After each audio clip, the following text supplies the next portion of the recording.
में सबसे important current affairs जी। क्यों? एक तो जो करंट अफेयर्स पार्ट है सिलेबस का, उसमें करंट अफेयर्स आता है, बिल्कुल।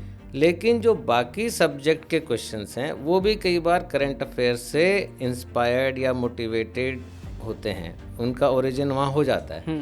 मान लीजिए कि कोई हिस्टोरिकल नई साइट डेवलप हुई जिसका अखबार में आया है, तो वो करंट अफेयर्स से उसको क्वेश्चन को पकड़ेगा और हिस्ट्री का क्वेश्चन बन जाएगा वो। या कोई क्लाइमेट पे कुछ कॉन्फ्रेंस हो रही है तो उसमें कुछ कुछ बातें हुई जो एनवायरनमेंट को, डिज़ास्टर को रिलेटेड हैं, तो वो करंट अफेयर्स का भी सब्जेक्ट एक तरह से एनवायरनमेंट का भी सब्जेक्ट है।